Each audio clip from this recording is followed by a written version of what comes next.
کہ اپوزیشن کی جماعتیں یہ دعویٰ کرتی ہے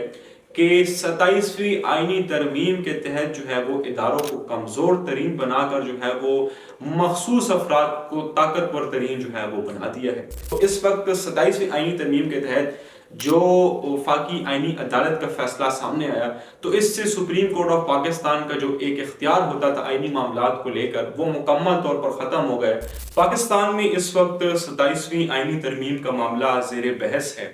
اور اس وقت حکومت ہو یا دیگر اتحادی اور اپوزیشن کی جماعتیں وہ 27ویں آئینی ترمیم کو لے کر انتہائی متحرک اور سرگرم دکھائی دے رہی ہیں، اور جہاں ایک جانب ابھی تک مختلف زاویوں سے 27ویں آئینی ترمیم پر تبصرے جاری ہیں، جہاں پر اپوزیشن کی جانب سے یہ موقف اپنایا جا رہا ہے کہ 27ویں آئینی ترمیم کا بنیادی مقصد اداروں کو کمزور کرنا اور مخصوص افراد کو طاقتور بنانا ہے، تو عین اس دوران جو ہے وہ کچھ نامی گرامی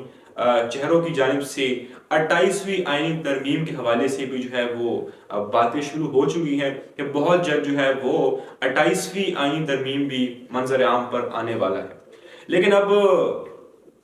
ظاہری بات ہے کہ پاکستان کا جو آئین ہے وہ ہمارے آباء و اجداد کا جاگیر ہے۔ اب جب ہم سمجھیں گے اس میں ترامیم بھی کریں گے، جب ہم چاہیں گے اس آئین کی خلاف ورزی بھی کریں گے، اس آئین کو توڑیں گے بھی۔ اور پاکستان کی اس 75 سالہ تاریخ میں بدقسمتی سے یہ دیکھنے کو ملتا ہے کہ جہاں ایک جانب بعض نامی گرامی چہروں نے جو ہے وہ آئین کی مکمل جمہوریت کی مکمل دھجیاں اڑا کے آئین کو توڑا، تو عین اسی دوران کچھ لوگوں نے ذاتی مفادات کے حصول کے لیے بجائے اس کے کہ وہ آئین کو توڑ دیں اور وہ سنگین جرم کے مرتکب ہو، تو انہوں نے ذاتی مفادات کے حصول کے لیے اسی آئین میں کچھ ترامیم کیے کہ وہ ذاتی مفادات کے حصول کے لیے وقتی طور پر اس سے فائدہ اٹھا سکے اور جتنا ہو سکے وہ اپوزیشن پر دباؤ ڈال سکے۔ لیکن بدقسمتی سے ہوتا کیا ہے کہ حکومت سے جانے کے بعد وہی ترامیم ان کے گلے میں پندہ بن کر جو ہے وہ سامنے آتے ہیں، لیکن بدقسمتی سے سمجھ ان کو تب آتی ہے کہ جب وہ حکومت سے چلے جاتے ہیں۔ بہرحال اس وقت 27ویں آئینی ترمیم کے حوالے سے جو حکومتی اراکین کا موقف ہے وہ یہ ہے کہ 27ویں آئینی ترمیم کے تحت جو ہے وہ اداروں کو مضبوط بنایا گیا اور اس کے ساتھ ساتھ جو ہے چارٹرڈ آف ڈیموکریسی کو جو ہے وہ مکمل کیا جا رہا ہے، جبکہ اپوزیشن کی جماعتیں یہ دعویٰ کرتی ہے کہ 27ویں آئینی ترمیم کے تحت جو ہے وہ اداروں کو کمزور ترین بنا کر جو ہے وہ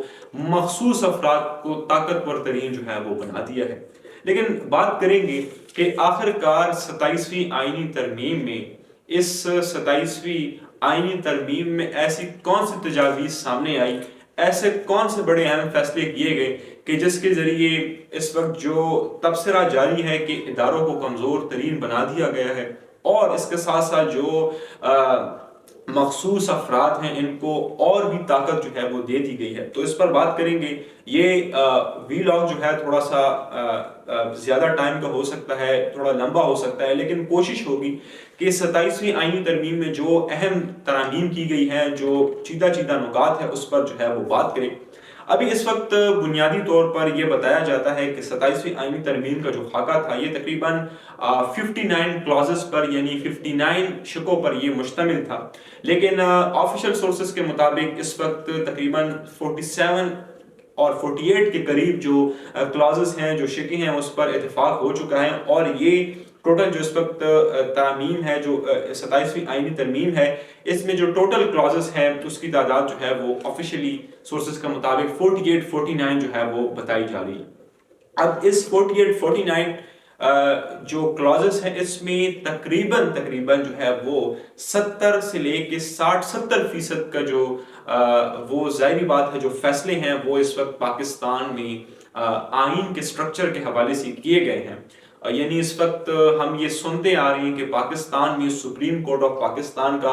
اختیار جو ہے وہ ختم کر دیا گیا ہے اور یہ اختیار کسی اور کو جو ہے وہ منتقل کر دیا گیا ہے۔ تو ابھی اگر دیکھا جائے 27ویں آئینی ترمیم سے پہلے تو پاکستان کے سپریم کورٹ آف پاکستان میں ایک کانسٹیٹیوشنل بینچ ہوا کرتا تھا، ایک آئینی بینچ ہوا کرتا تھا، اور اس آئینی بینچ کی بنیادی ذمہ داری یہ ہوتی تھی کہ پاکستان کے آئین کی وہ تشریح کرے اور آئین کے حوالے سے جو تنازعات سامنے آتے ہیں وہ اس کا فیصلہ کرے، وہ ان فیصلوں کو جو ہے وہ آئین کی روشنی میں جو ہے وہ حل کریں۔ لیکن ابھی 27ویں آئین ترمیم کے تحت اب سپریم کورٹ کے اس کانسٹیٹیوشنل بینچ کو مکمل طور پر جو ہے وہ ختم کر دیا گیا ہے، اور اس کی بجائے جو ہے وہ یہ فیصلہ کیا گیا کہ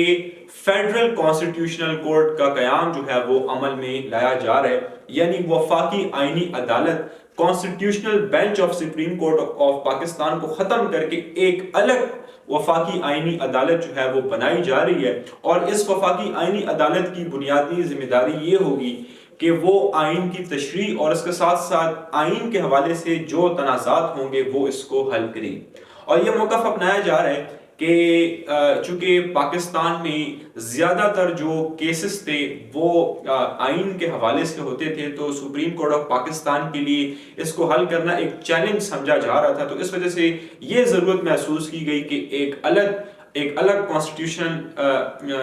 کورٹ کا قیام جو ہے وہ عمل میں لایا جائے، تاکہ وہ صرف مخصوص آئین کے حوالے سے جو ہے وہ فیصلے کرے۔ لیکن میں اس کے ساتھ ساتھ تھوڑی سی انٹرسٹنگ سٹوری آپ کو یہ بتانا ضروری سمجھتا ہوں کہ گزشتہ روز اسلام آباد میں میری ایک ایم این اے سے ملاقات ہوئی۔ بڑے سنجیدہ شخص ہیں اور کافی ان کے ساتھ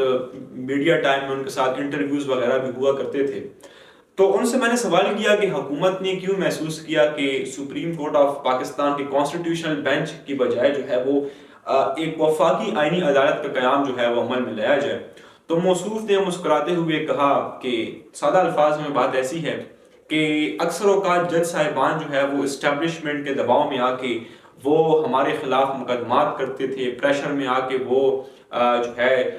ہم پر دباؤ ڈالتے تھے۔ ابھی اس وفاقی آئینی عدالت کے تحت جو ہے اس پریکٹس کو ختم کر دیا جائے گا۔ ابھی ظاہری بات ہے کہ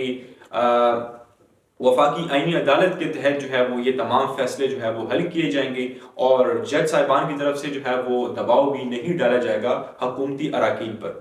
تو میں نے انہیں کہا کہ سادہ الفاظ میں آپ یہ بولنا چاہتے ہیں کہ اب جو جج صاحبان کی تقرری ہوگی یا جو آئین کے حوالے سے فیصلے ہوں گے وہ حکومت کے ماتحت اور حکومت کی نگرانی میں ہوتے رہیں گے۔ تو انہوں نے مسکراتے ہوئے کہا کہ بالکل ایسا ہی ہے، اس طرح ہی آپ سمجھ لیں کہ اسی لیے حکومت نے جو ہے وہ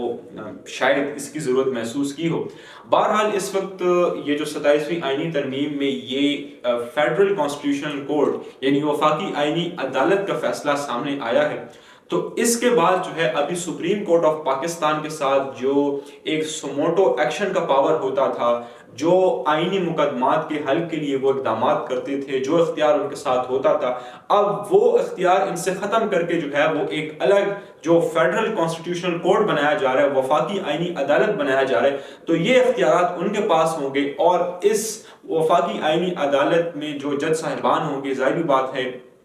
کہ وہ پھر حکومت کے ماتحت ہی رہیں گے، وہ آزادانہ فیصلے تو کر نہیں سکیں گے، کیونکہ ظاہری بات ہے کہ ان کو حکومت کے سامنے جو ہے وہ جواب دہ ہونا پڑے گا۔ تو اس وقت 27ویں آئینی ترمیم کے تحت جو وفاقی آئینی عدالت کا فیصلہ سامنے آیا، تو اس سے سپریم کورٹ آف پاکستان کا جو ایک اختیار ہوتا تھا آئینی معاملات کو لے کر وہ مکمل طور پر ختم ہو گئے۔ ابھی سپریم کورٹ آف پاکستان صرف اور صرف اس کی دہلیز پہ جو عام کیسز ہیں اس کے حل کے لیے، اس کے مقدمات کے لیے آپ سپریم کورٹ آف پاکستان کا دروازہ جو ہے وہ کھٹکھٹا سکتے ہیں۔